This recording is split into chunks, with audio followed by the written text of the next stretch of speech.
Kita hening sebentar, kita pusatkan pikiran, hati, jiwa kita untuk merenungkan sabda Tuhan.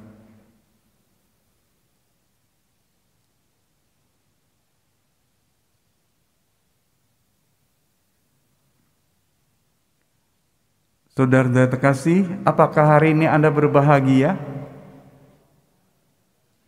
Berbahagia ya, terutama yang akan menerima sakramen penguatan. Berbahagia karena apa?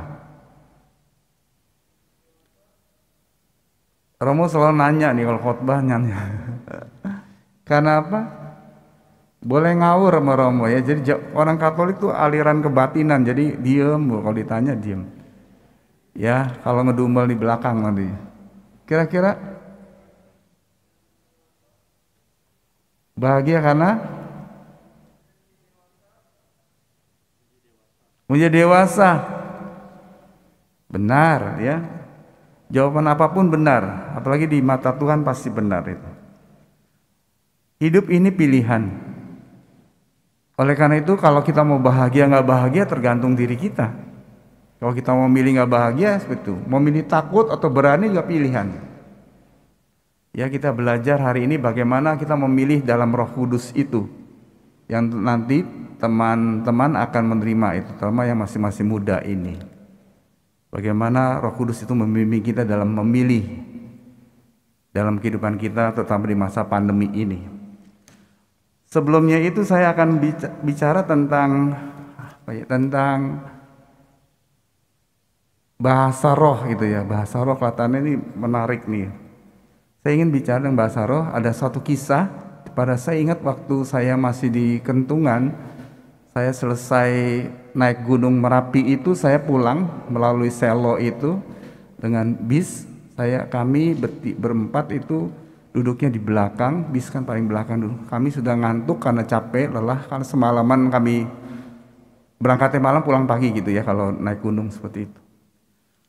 Pada saat kami sedang terlena atau lelap mau tidur liar-liar gitu, ada di samping kami ada bayi, seorang bayi dengan ibunya mendadak menangis. Saya kan bingung ya, karena ini samping saya lagi, bagaimana saya nggak bisa tidur. Bagaimana cara mengatasi bayi supaya tidak menangis? Saya teringat dengan lagu Nina Bobo ya. Nina Bobo, oh Nina Bobo.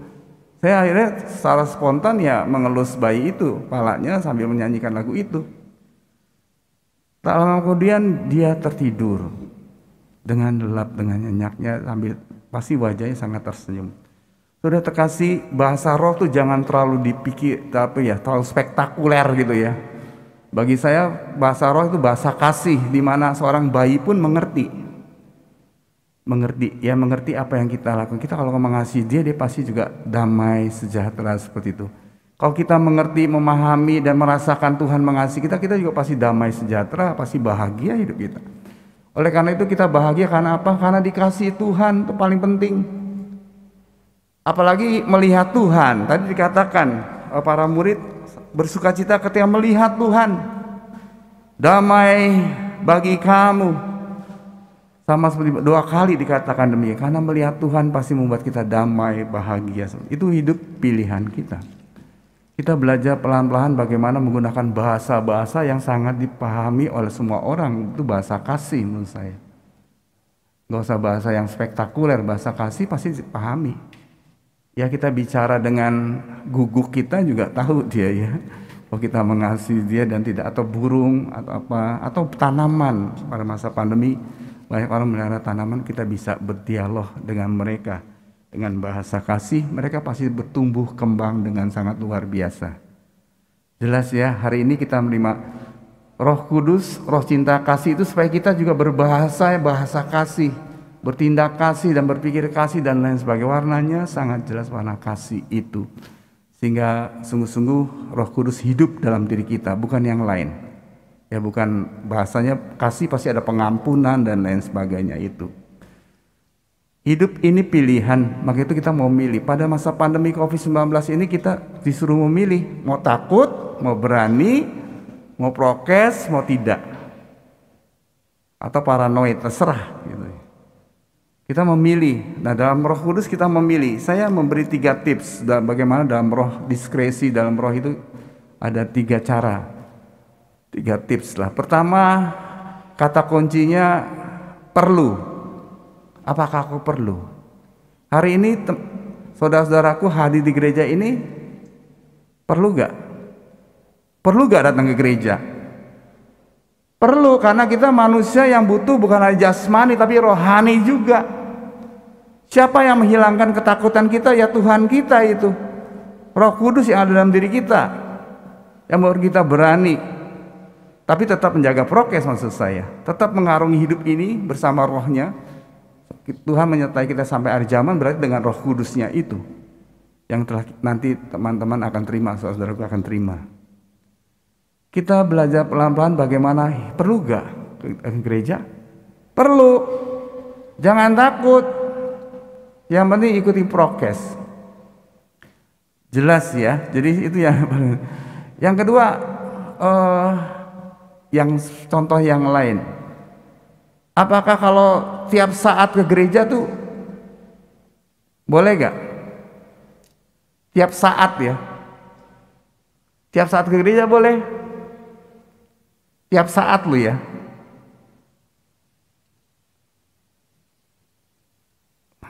Bingung ya. Tiap saat boleh, tiap saat atau tiap saat boleh ya.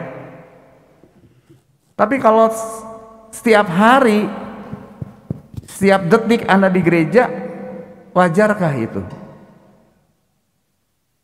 Enggak ya, enggak wajar. Jelas ada kata kunci wajar. Enggak wajar kalau tiap detik tiap ada di gereja terus ngapain? Karena nggak bekerja, nggak tanggung jawab, itu nggak wajar. Pastor aja nggak seperti itu. Jelas ya. Nah, yang ketiga kata kuncinya, apakah itu sesuai dengan kehendak Tuhan tadi? Hukum cinta kasih. Apa yang aku lakukan berdasarkan hukum cinta kasih, mencintai Allah dengan segenap hatiku dan sebagainya itu, dan mencintai sesama seperti diriku sendiri. Ukurannya itu yang dikehendaki Tuhan. Apakah ke gereja itu dikehendaki Tuhan? Sesuai dengan hukum kasih Allah? Iyalah, karena kita datang ke gereja bukan karena kita minta-minta sama Tuhan lagi. Kita ingin menyatakan kasihku pada Tuhan. Karena Tuhan terlebih dahulu mengasihi kita, memberikan segala-galanya dengan gratis kepada kita. Kita datang ke gereja ini bersyukur, berterima kasih. Aku mengungkapkan aku mengasihi Tuhan itu. Kok kita nggak ke gereja, kita nggak mengasihi Tuhan? Buktinya apa kita mengasihi Tuhan? Gereja tuh, datang ke gereja itu menurut saya. Ya, apakah kita mengasihi diriku sendiri? Ya, mengasihi diriku sendiri tadi seperti yang mau katakan. Aku butuh kebutuhan rohani, spiritual, iman. Ya di gereja ini kita dapat. Jelas ya. Apakah aku mengasihi sesama? Iyalah, karena rame-rame begini. Kita bersatu padu, bukan sendiri, individu sendiri, berdoa sendiri, enggak. Gereja Katolik ingin supaya kita bersama, bersekutu itu. 1000 orang berdoa, diterima pasti 2-3 orang yang berkumpul diterima, Yesus hadir pada kita. Jelasnya kita mengasihi sesama gak? Mengasihi. Karena mereka butuh dukungan kita juga. Romonya misa online terus pasti kering itu. Maka itu kita misa offline. Ya, jangan biasakan lagi online cukup. Nggak cukup tuh online. Online karena terpaksa saja itu. Kita mau offline lagi, kita mau new normal itu. Bersama Roh Kudus kita memilih ini yang terbaik. Tapi tetap tadi prokes tadi, vaksin, prokes dan sebagainya itu pasti aman. Gereja ini tempat yang sangat aman bagi kita dibandingkan mall dan lain sebagainya. Semoga kita pahami bersama itu pilihan. Hidup ini memilih apakah itu perlu, wajar, apakah itu sesuai dengan kehendak Tuhan, yaitu hukum cinta kasihnya itu. Mengasihi Allah, mengasihi diri, dan juga mengasihi sesama seperti diri sendiri. Mulai sekarang saya melihat ada teman-teman yang masih remaja atau masih orang muda ini banyak di sini. Saya mau mengatakan begini, kita bisa mengasihi sesama kita dengan benar apabila kita terlebih dahulu mengasihi diri kita dengan benar. Jelas ya. Berarti kita menerima diri kita sebagaimana adanya itu. Dan juga menerima orang lain sebagaimana adanya. Tapi jangan mencintai dia apa adanya, tapi mencintai dengan sungguh-sungguh itu. Kita harus mencintai diri kita dengan sungguh-sungguh. Ya, menerima sebagaimana adanya ini. Romo Samuel seperti ini, nggak bisa seperti yang lain. Anda jangan berharap saya berubah, tidak. Arti berubah seperti yang kau mau, tidak bisa. Saya adalah saya, punya kelebihan, punya kelemahan. Kita terima itu. Nah, kita mencintai, menerima itu semua, dan kita mengembangkan dengan sepenuh hati apa hal-hal yang baik dalam diriku, hal-hal yang bagus dalam diriku. Tidak mikirin yang jelek terus capek deh kita. Masa pandemi COVID-19 mengajarkan saya bagaimana saya harus melihat kemuliaan Tuhan, hal-hal yang baik dalam diriku, dalam gereja, dalam diri sesamaku, sehingga aku bisa maju, bisa tetap move on, ya, tidak mandek gitu, tidak frustasi dan sebagainya. Karena kita melihat ada yang bagus, baik-baik Tuhan sudah anugerahkan pada kita, Tuhan sudah siapkan untuk kita.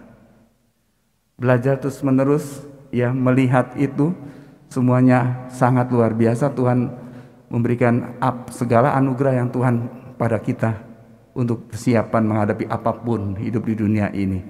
Terutama Roh Kudusnya pasti menyertai kita, memberi inspirasi pada kita, melatih kita, mengajarkan kita bagaimana berbahasa kasih, bertindak kasih, dan lain sebagainya. Dan juga bagaimana kita bisa memilih dengan benar itu dalam hidup ini. Semoga kita semua bisa seperti itu dan kita tetap pasti bahagia. Kalau memilih sesuatu dengan benar, itu yang membahagiakan. Kalau enggak, pasti kita kurang bahagia. Berarti kita menolak cinta kasih Tuhan yang telah Tuhan mau berikan pada kita. Kita menolak. Kita lihat bagaimana para murid tadi, para rasul, mereka menerima kasih Tuhan, menerima Roh Kudus yang telah Tuhan hembuskan pada mereka sehingga terjadi transformasi. Awalnya mereka takut, akhirnya kita lihat bagaimana para rasul bisa berani mewartakan Injil kemanapun mereka berada, seperti itu. Ketakutan diubah menjadi keberanian dalam Tuhan. Semoga itu yang terjadi dalam diri kita. Kita menjadi orang yang bakantar-kantar, jangan orang yang loyo-loyo gitu. Setuju ya? Jangan apa ya? Orang Katolik tuh kalau loyo-loyo malas ya. Makanya semangat terus, ya, maju terus. Apapun yang terjadi bersama Tuhan kita bisa atasi segala-galanya itu. Ya, yang penting kita terbuka untuk menerima karunia Roh Kudus, Roh cinta kasih yang Tuhan anugerahkan pada kita pada malam hari ini. Amin.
teaches my heart.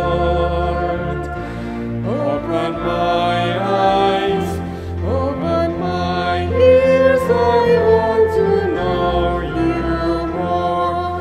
And I say, holy, holy, holy is the Lord, and I exalt your glory.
Holy Spirit, God, come and fill this place, for I long to know you more in the deep